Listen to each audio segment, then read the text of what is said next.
Ya, jika sudah terjadi, apakah semua bisa diperbaiki? Bisa. Memaafkan suami saya yang sudah melakukan kesalahan selingkuh. Doakan Kak Mira. Insya Allah Kak.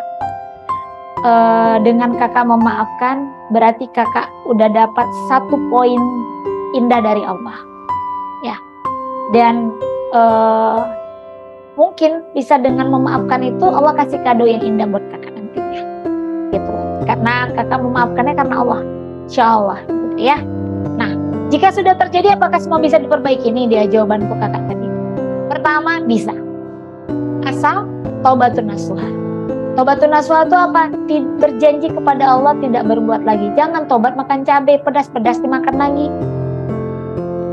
Makan risol, pakai cabai rawit. Oh pedas, makan tetap dimakan itu cabai rawit. Kalau pedasnya minum, jangan begitu. Iya kan? Buat dosa gampang. Allah itu kan Maha Pengampun. Tobat aja nanti hari ini selingkuh, nanti malam sholat tobat, nanti Allah ampuni kok. Iya, kalau memang tetap hidup. Kalau pas lagi selingkuh Allah cabut nyawa, mau gimana? Izin menyimak lewat YouTube Kak. Kayaknya nggak ada di YouTube ya, nggak ada. Gitu, kita lewat Zoom saja.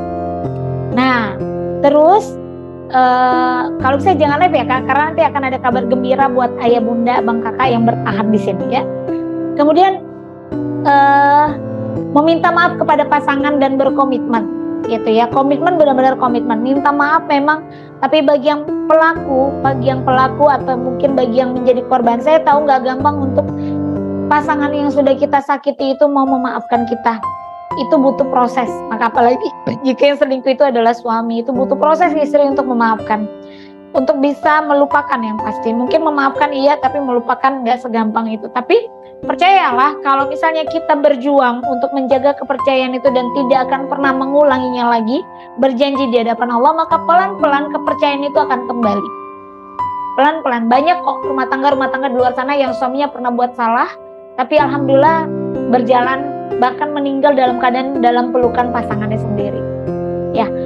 Dan yang selanjutnya adalah tinggalkan lingkungan yang menyebabkan terjadinya perselingkuhan. Kalau memang itu di tempat kerja, pindah tempat kerja.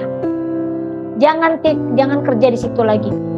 Misalnya, kalau dia sekretaris kita, pecat. Berhentikan. Gitu. Kalau dia pokoknya tinggalkan. Jauhi. Selama kita masih berada dalam lingkungan itu, masih dekat dengan dia, maka jangan harap.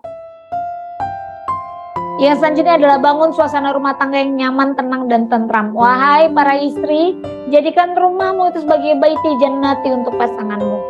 Ya, jangan maksudnya jadikan rumah itu adalah tempat para pasangan kita untuk beristirahat. Anak-anak kita untuk beristirahat. Makanya saya dan suami, alhamdulillah saya dikasih suami yang tidak hobi nongkrong. Dia nggak suka nongkrong di kafe karena dia bukan pengopi, dia bukan pengeteh, dan dia tidak perokok. Dia lebih senang di rumah nonton Netflix sama saya. Bahkan nih lucunya, suami saya sempat diminta untuk menjadi wakil wali kota atau wakil bupati. Saya melarangnya. Saya bilang nggak usah Bi, mau cari apa? Saya bilang cari kaya. Jadi pejabat mau kaya, masuk penjara. Saya bilang mau cari nama. Udah ada nama kita, maksudnya udah ada namanya, satu Adi Pratama, satunya lagi Mirani Muliza, kan cari nama udah melekat kan. Nah, yang ketiga mau cari apa? Oh, cari ini apa gitu, yang nggak ada juga gitu. Yang kedua adalah Bunda nggak siap kehilangan waktu nonton Netflix sama Abi setiap malam mau tidur. Nanti Abi meeting terus. Jadi, dan Bunda belum mau jadi istri pejabat. Saya lebih senang jadi istri seorang pendakwah, di mana kapanpun kita mau umroh, kalau Allah kasih rezeki kita bisa berangkat kapan saja, tanpa harus izin, tanpa harus ini, tanpa harus itu. Bawa anak-anak liburan kapan saja oke, semuanya oke. Seperti itu. Jadi ya kita nggak terpikir. Saya 2 periode, 5 tahun yang lalu, 4 tahun yang lalu, dan periode ini itu dilamar oleh salah satu partai untuk diminta jadi anggota DPR. Mulai dari Senayan, mereka turunkan ke provinsi sampai ke DPRD, Sampai waktu saya berangkat haji tahun kemarin, mereka bilang izinkan saya berangkat haji dulu, nanti pulang haji saya jawab. Saya baru landing di Pontianak udah ditanya bagaimana Kak Mira dengan permohonan kami untuk Kak Mira menjadi Sri Kandi untuk Senayan begini, dengan bismillah saya tolak. Gitu loh, karena saya rasa saya belum mampu. Gitu. Nah, kenapa? Karena saya nggak mau suasana rumah tangga saya yang nyaman, tenang, dan tentram rusak gara-gara tadi ambisi-ambisi hanya karena pengen ini, pengen itu, dan lain-lain. Gitu. Sekali lagi ayah bunda, semua itu akan terasa indah di saat kita belum mendapatkannya. Terlihat indah, tapi nanti pada saat kita sudah memilikinya dia nggak indah lagi. Gitu. Ya, jadi jika sudah terjadi, memaafkan, minta maaf dan memaafkan. Berat kami perjuangkan, memaafkan karena Allah. Saya tahu itu nggak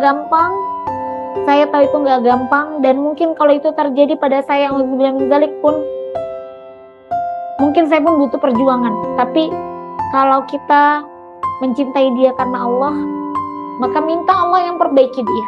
Maka itu saya pernah ada materi saya dulu cinta segitiga. Nah ini misalnya suami saya berangkat, jadi ayah bunda ya doakan gitu pasangannya. Nanti saya kasih tahu ini ya next. Oke, berikutnya.